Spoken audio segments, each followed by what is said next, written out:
So, if you're going to do stuff like this, you're really going to want to be able to sharpen your saw yourself. Some things you need to know. Look at how floppy that is. Yeah, we need to fix that. There's an easy way to get the correct tension, because you have to have it set right. Might as well do it before we sharpen it. Take the rakers down. Alright, you see this little space right here? The point of the teeth, or the drivers? Going to tighten that up. See that? A little bit, to where when I pick up on it, the point of that driver is right up at the top of the bar. Okay. Then we'll snug it up. Don't get it too tight, or you'll get it undone. It only needs to be nice snug. Alright, still move. Oh yes, all good. Now, there is this little thing right here. Okay, see them little doodads? Alright, there's one in front of every tooth. Those are rakers. You want to take, I'm going to flip it around.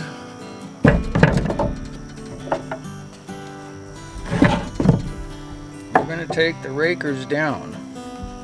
Alright? Because this little raker, that's going to hold the depth that we cut it at, or that it's cutting. Each tooth is only going to cut as deep as that raker will let it. And as the chain gets sharpened, you need to take the rakers down a little bit, You're just going to give them 2 strokes on each raker. As that chain wears out, you just keep taking a little bit more.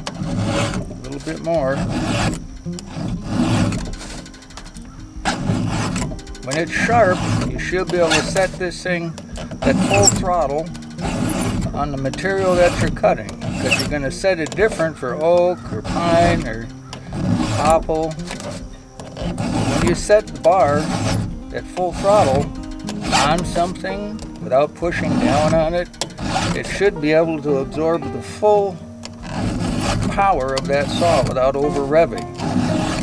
Okay?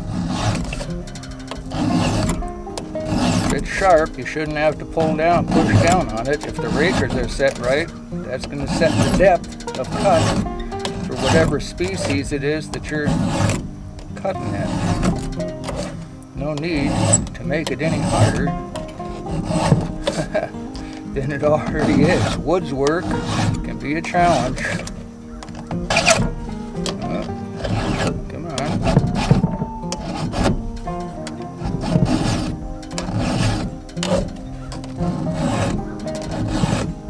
You see, as I'm going along, I'm pulling each tooth towards the camera. Okay, towards you. I'm pulling it in the same direction I'm stroking the file. Stroking the tooth with the file, the raker. Because if it shatters, you won't cut nothing. You have to have it set firm,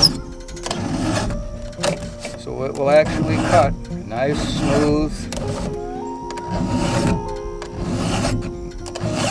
and get good files. These are what? This one's the Oregon, and the chainsaw, the file for the tooth. The ones I have for that, those are steel. They're both good brands. Don't get crappy stuff, you'll regret it. You need a nice, sharp, good file. You get nice, sharp stuff, replace them as they get dull. Save a lot of time, save a lot of money. You don't need to drive to town every time you need your saw sharpened. Just take the 15 minutes that it takes. If you just figure that it's going to take you 15 minutes to do it, then you won't be bothered that it takes a little bit. Now, here,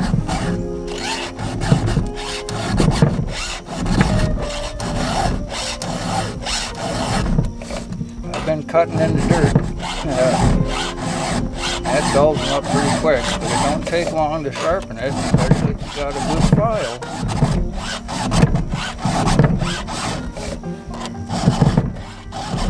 You want to keep the angle. If you look on the teeth, there's on the Oregon stuff, on a lot of it, but it has a little mark on the tooth that shows the correct angle, which is about 40 degrees, 38 to 40, somewhere in there. Keep it the angle sharp.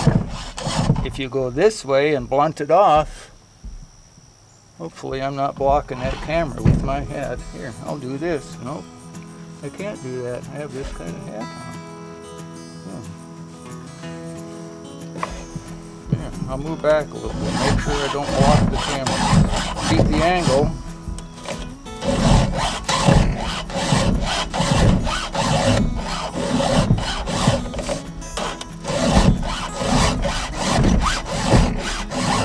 Keep that angle sharp.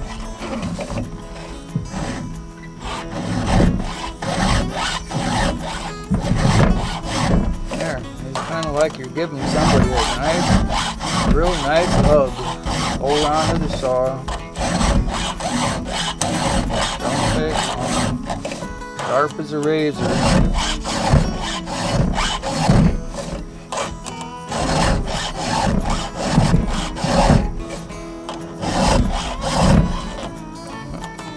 Again, get that angle right.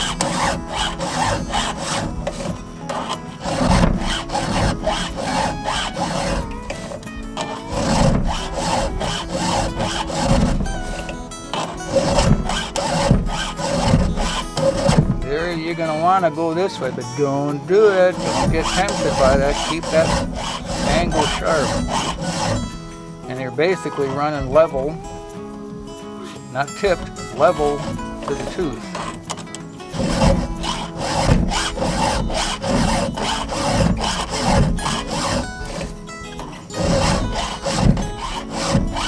No, we're back to sharp teeth. Spin it around. Here we go again. It's a little spacer. Have one. You can use this. Okay, where's this splice?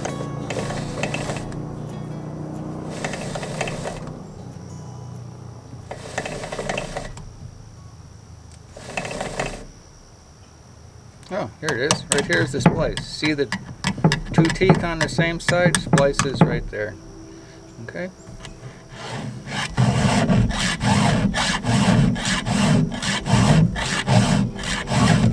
Oh, why do I wear a glove doing this? You want to know? Because sharpening a train saw, I've never been cut by a chainsaw except one time when I was sharpening it. Right like this, and my hand skittered over the top, and it laid that two knuckles, just laid them right to the bone open. So, I wear a glove. It's got stuff on the inside of it. It isn't just leather, it's got a lining.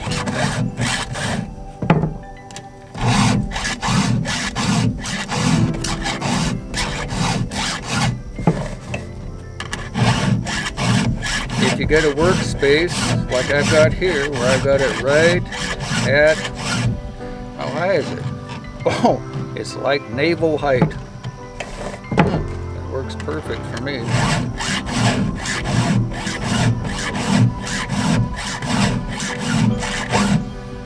It's going to take more doing the teeth on the right hand side of the blade than the teeth on the left, because you can't get as much force against it.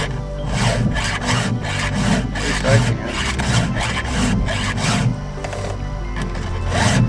If I stroke it 4 times on the left, I gotta go about 6 on the right. Get it so it's even.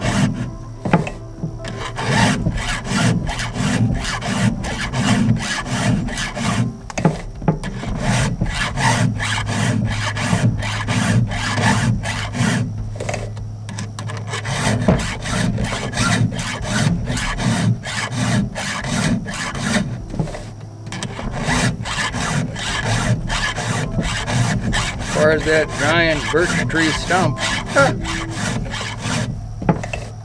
camera girl came home, saw what I was up to. She was really happy.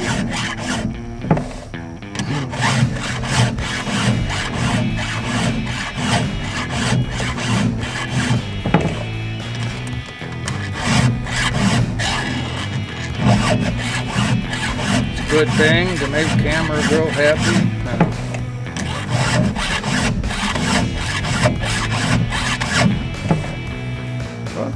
Look at that. They're all sharp.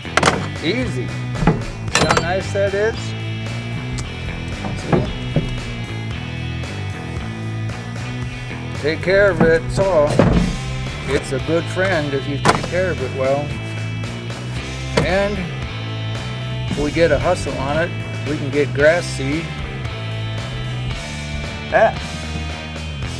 If we get a hustle on it, we can get grass seed on that, where that stump is soon going to be, it's going to be gone. Get grass seed on it, and I'll have something more to mow where I can actually get in there with the tractor. How nice.